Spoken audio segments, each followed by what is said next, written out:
अर्जुन शांत बसला होता. पण आता तो पळत नव्हता. तो ऐकत होता. आणि कृष्ण बोलत होता. शांत, पण अत्यंत गूढ. तू ज्यांच्यासाठी शोक करतोयस, त्यांच्यासाठी शोक करण्यासारखं काहीच नाही. अर्जुन गोंधळला. कारण त्याच्यासमोर उभे होते त्याचेच लोक.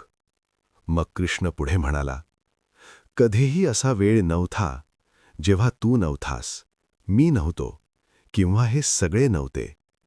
आणि पुढेही आपण कधीही नसणार नाही. हे ऐकून अर्जुन पूर्णपणे थांबला.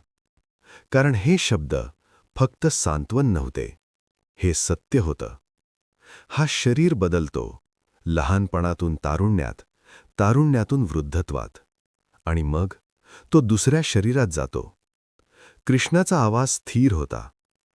जसं माणूस जुने कपडे सोडून नवीन कपडे घालतो, तसाच आत्मा जुनं शरीर सोडून नवीन शरीर धारण करतो. अर्जुन ऐकत होता, पण आता त्याच्या डोळ्यात भीती कमी होत होती. कारण त्याला समजायला लागलं होतं, मरण हे शेवट नाही. कृष्ण पुढे म्हणाला, आत्मा कधी जन्म घेत नाही आणि कधी मरतही नाही. तो ना कधी निर्माण होतो, ना कधी नष्ट होतो. तो शाश्वत आहे, अविनाशी आहे आणि कायम राहणारा आहे.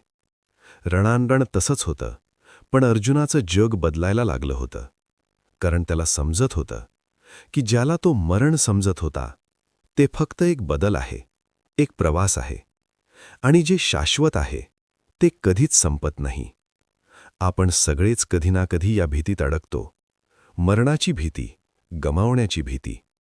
पण कदाचित आपण जे गमावतो असं वाटतं, ते खरंच कधीच हरवत नाही. ते फक्त रूप बदलतं.